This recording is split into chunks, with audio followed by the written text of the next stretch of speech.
Hormuz সচলে মার্কিন উদ্যোগের পর আমিরাতে ইরানি হামলা ভঙ্গুর যুদ্ধবিরতি কার্যকর হওয়ার পর এই প্রথমবারের মতো ইরানের হামলার শিকার হওয়ার কথা জানিয়েছে সংযুক্ত আরব আমিরাত। বিশ্ব জ্বালানি সরবরাহের অত্যন্ত গুরুত্বপূর্ণ জলপথ হরমুজ প্রণালী পুনরায় সচল করতে মার্কিন প্রেসিডেন্ট ডোনাল্ড ট্রাম্পের নেওয়া সাম্প্রতিক পদক্ষেপের প্রতিক্রিয়ায় এই হামলা চালানো হয়েছে বলে ধারণা করা হচ্ছে।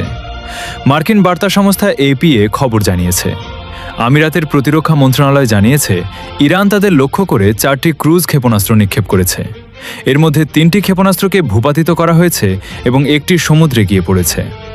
দেশটির পূর্বাঞ্চলীয় আমিরাত ফুজাইরাহর কর্তৃপক্ষ জানিয়েছে একটি ইরানি ড্রোনের কারণে একটি প্রধান তেল স্থাপনায় অগ্নিকাণ্ডের ঘটনা ঘটেছে এবং এতে ভারতের 3 নাগরিক আহত হয়েছেন। এদিকে ব্রিটিশ সামরিক বাহিনী জানিয়েছে সংযুক্ত আরব আমিরাত উপকূলে 2টি মালবাহী জাহাজে আগুন লেগেছে। অবরুদ্ধ হরমুজ প্রণালীতে আটকে থাকা জাহাজগুলোকে নিরাপদে বের করে আনতে এবং সেখানে জাহাজ চলাচল স্বাভাবিক করতে সোমবার যুক্তরাষ্ট্রের নতুন উদ্যোগের অধীনে মার্কিন পতাকাবাহী 2টি বাণিজ্যিক জাহাজ সফলভাবে প্রণালীটি অতিক্রম করার পরই এই হামলার ঘটনা ঘটল। হরমুজ প্রণালীর ওপর ইরানের এই নিয়ন্ত্রণ ভাঙতে পারলে তা যেমন বৈশ্বিক অর্থনৈতিক উদ্বেগ কমাবে, তেমনি তেহরানের বড় একটি প্রভাব খাটানোর সুযোগও কেড়ে নেবে। তবে এ ধরনের প্রচেষ্টা পুনরায় সর্বাত্মক সংঘাত উস্কে দেওয়ার ঝুঁকি তৈরি করেছে, যেমনটি গত 28 ফেব্রুয়ারি যুক্তরাষ্ট্র ও ইসরায়েল প্রথমে ইরানে হামলা চালানোর পর শুরু হয়েছিল এবং ইরান এই প্রণালী বন্ধ করে দিয়েছিল। ইরান ও ওমানের মধ্যবর্তী এই হরমুজ প্রণালীটি ইরান কার্যত বন্ধ করে দেওয়ায় বিশ্বব্যাপী জ্বালানির দাম হু হু করে বেড়েছে এবং বৈশ্বিক অর্থনীতিতে বড় ধাক্কা লেগেছে। সোমবার যুক্তরাষ্ট্র সমর্থিত জয়েন্ট মেরিটাইম ইনফরমেশন সেন্টার একটি উন্নত নিরাপত্তা বলয় তৈরির কথা জানিয়ে জাহাজগুলোকে ওমানের জলসীমা দিয়ে প্রণালীটি পার হওয়ার পরামর্শ দিয়েছিল। তবে নতুন করে এই হামলার খবরের পর জাহাজ কোম্পানিগুলো এবং তাদের বীমাকারীরা এই ধরনের ঝুঁকি নেবে কিনা তা নিয়ে সন্দেহ দেখা দিয়েছে, কারণ ইরান এই জলপথে জাহাজ লক্ষ্য করে গুলি চালিয়েছে এবং তা অব্যাহত রাখারও অঙ্গীকার করেছে। ইরান বলেছে যুক্তরাষ্ট্রের এই নতুন উদ্যোগ গত 3 সপ্তাহেরও বেশি সময় ধরে চলা ভঙ্গুর যুদ্ধবিরতির স্পষ্ট লঙ্ঘন।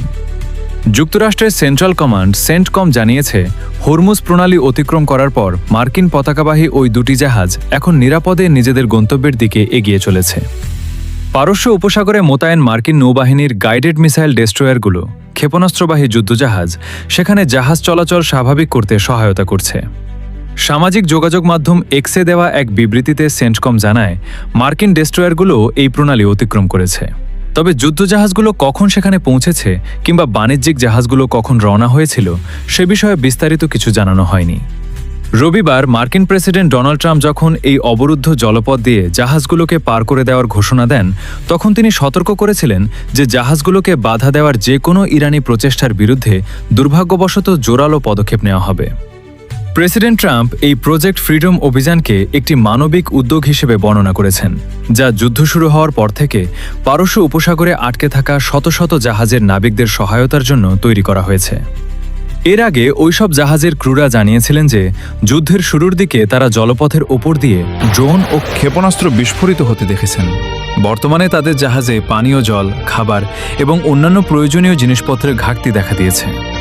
অন্যদিকে ইরানের রাষ্ট্রীয় বার্তা সংস্থা ইরোনা ট্রাম্পের এই নতুন উদ্যোগকে তার বেকারগ্রস্ততার অংশ হিসেবে অভিহিত করেছে। বন্ধুরা, ভিডিওটি ভালো লাগলে অবশ্যই একটা লাইক তো আমি পাওনারিলাম। বন্ধুরা, আরও এরকম ভিডিও পেতে চাইলে অবশ্যই চ্যানেলটি সাবস্ক্রাইব বা ফলো করে রাখুন। বন্ধুরা, আজকের মতো বিদায়। আল্লাহ হাফেজ।